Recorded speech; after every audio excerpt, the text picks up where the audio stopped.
Well, those of us interested in property have seen it all this last 12 months. 2019 started with significant negative sentiment. The Sydney and Melbourne property market continued their slump. Tighter lending restrictions, particularly to property investors, were in place. The Haynes Royal Commission into banking delivered 76 recommendations, but none of the scary ones people had been predicting. And there were all those fears of the possible fallout of the change of government in the middle of the year and changes to negative gearing and capital gains tax. And all this happened in the first couple of months of the year. So let's look back at 2019 and forward into 2020 as I chat with Dr. Andrew Wilson, Australia's leading housing economist and chief economist of myhousingmarket.com.au. Welcome, Andrew. Thank you, Michael. Yes, hello. Well, every year seems eventful, but somehow or other, just looking back, this year seems more eventful than most for a long, long time. It started off with a bleak outlook and it's finishing up with a much brighter outlook, Andrew. Well, it certainly has a market and an economy that's turned on its head over the last 12 months. Certainly a lot of predictions, if not most of the predictions that were featured in the media have proven to be not just wrong, but totally wrong. On the positive side, I think that those predictions, not just economic conditions and housing market conditions, but general conditions will not have the same fertile ground for boom and bust business cycles and housing market cycles as in the previous decade that have been able to take advantage of either too high or too low forecasts of what was to come. So, but we're now starting to see, I guess, the final gasp of our housing market roller coaster ride, and that's particularly the Sydney and Melbourne market. And as we've discussed, I think we're in for a much flatter ride going forward. But certainly it's been a sobering year for those that have made particularly the negative comments that features early in the year. Well, not just the Australian predictions, a lot of predictions about the overseas economy, predicted Armageddon, predicted the worst. And it hasn't happened overseas either, has it? No, more nonsense. We had the inverted yield curve gobbledygook that got a good run there for a few months. The long-term yields were higher than shorter-term yields, therefore that was going to signal a recession. And there was lots of analysis based on that.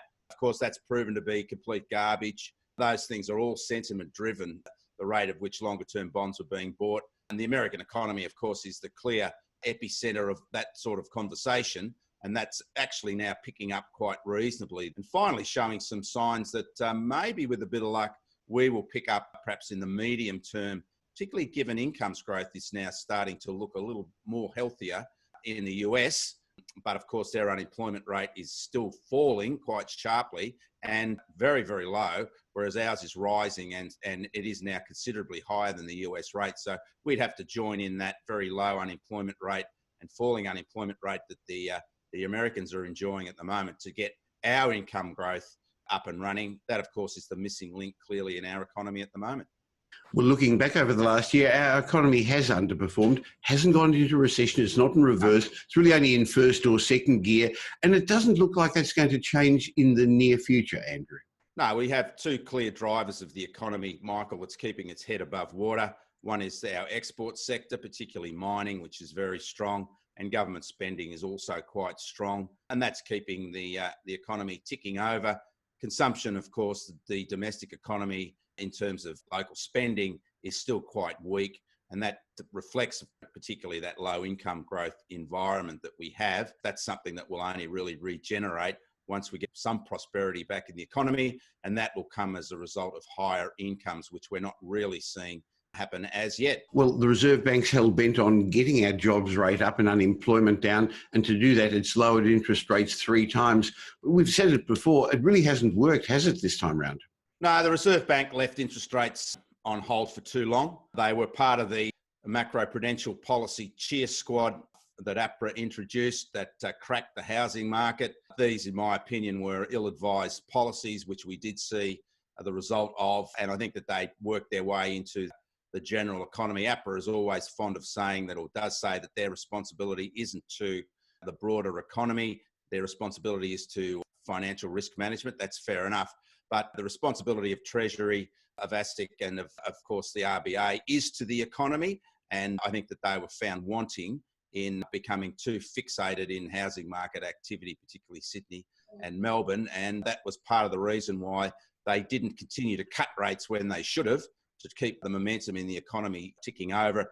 And of course, we've seen key drivers of the economy, particularly residential construction, going backward at a rate of knots and continuing to decline as a result of tightening of lending policies and, of course, the decline in sentiment and confidence in the residential market generally. Well, the second half of the year showed a loosening of the screws by APRA and 3 interest rate cuts. And boy, has that had an effect on our property markets, Andrew. Well, it has, Michael, but just 2 markets. It is only Sydney and Melbourne, really. Canberra's performing quite reasonably, and Brisbane's showing some early signs of perhaps improving its house price performance. But there's no great mystery as to why Melbourne and Sydney are performing better than the others and at a rate of knots.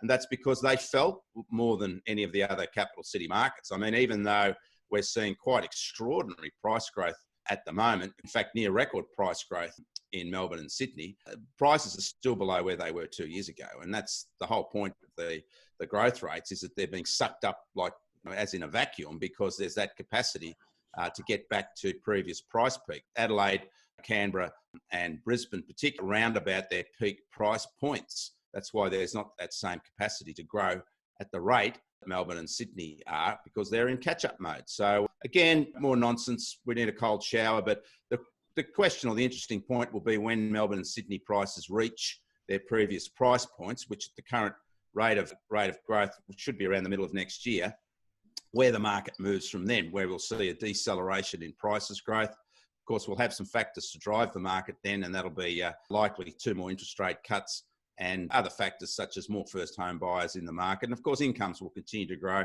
And we also have momentum and confidence back in the market, so perhaps some demand brought forward. Well, there's not just one Australian market, as you said, and similarly, there's not one Sydney or Melbourne property market. So houses are performing different to apartments. Geographically, things are performing differently. But on the screen at the moment, we've got a slide of the Sydney auction clearance rates. And boy, are they different. At the beginning of the year, people were concerned at how low the auction clearance rate are. Sydney's had a lot of momentum, hasn't it?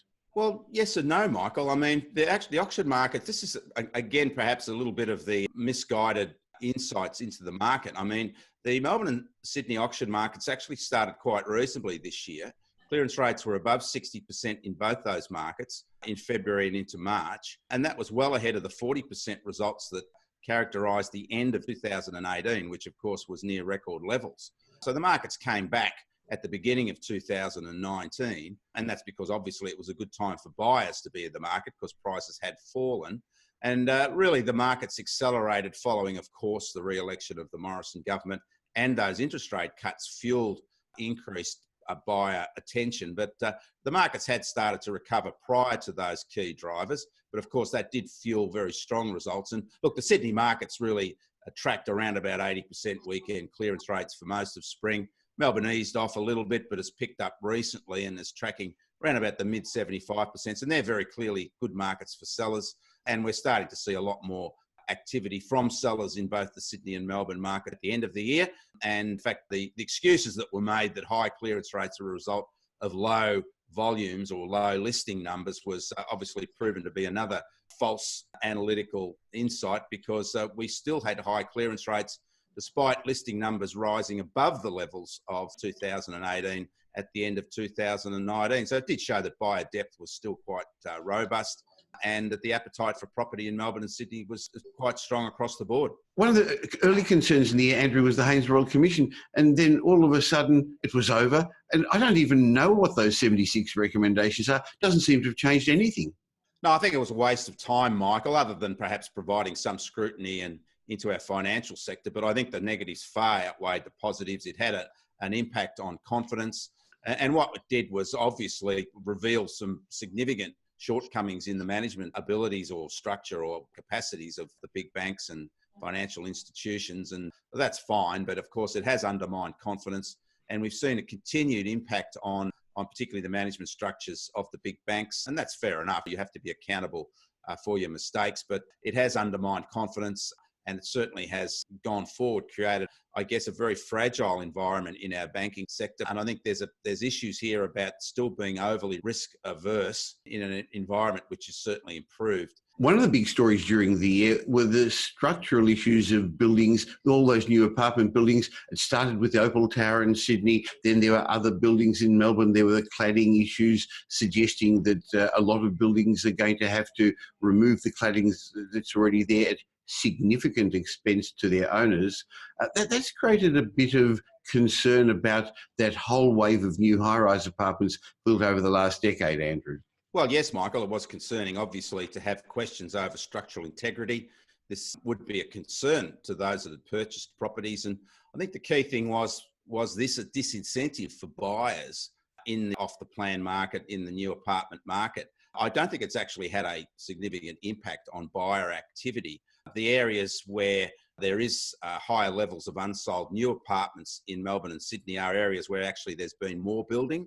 In Sydney, it's the outer western suburbs where the highest proportion of unsold apartments are, new apartments are. And in Melbourne, it's the CBD. And they're areas which were really flooded by new development. Well, while some first-home buyers are buying into those apartments, one thing that has disappeared over the last year or two, Andrew, are the foreign buyers. They were one of the drivers of this recent housing apartment boom.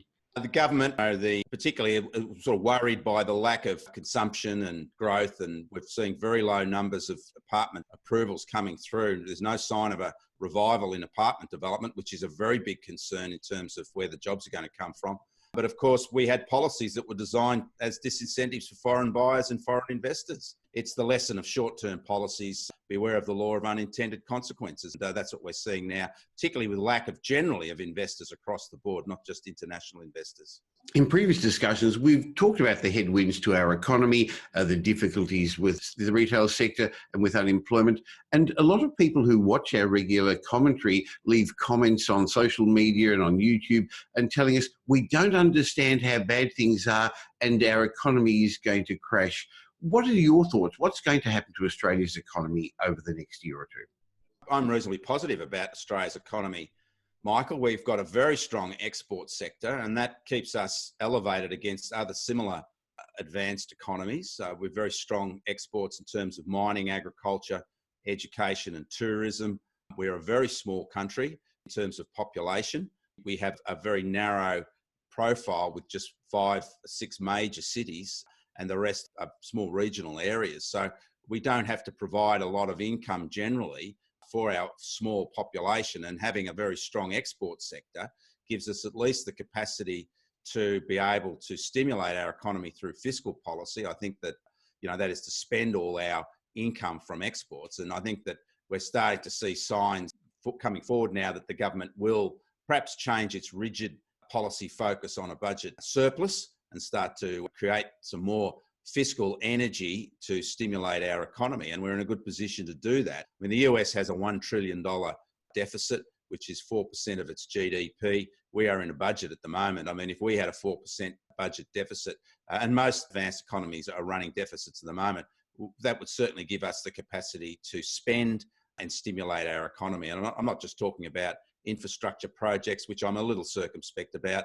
but also about other direct stimulus initiatives such as tax cut and bonuses, and to put money actually directly into consumers' pockets so that they can start to circulate that in the economy. But as I said, I don't think we have much to be concerned about. Of course, we are a hostage to the big picture, but with the US now looking a bit better, and I think that the trade war issue between particularly China and the US will work itself out next year. I think that we're in for a reasonably brighter future, but it will be a future of low growth going forward, which will be different to what we've been used to previously in our business cycles, which has been characterised by highs and lows.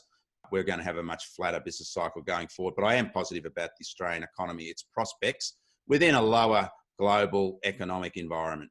Talking about the property market again, at the moment, the investors are out of the market. It's really owner-occupiers driving the market. So I can't see boom conditions occurring until we see a more significant proportion of investors back in. But there is always a new generation of investors. Some are going to get it right. I guess others are going to make the mistakes of the past, and others are going to listen to the naysayers and not even get a foothold in the property market, are they, Andrew?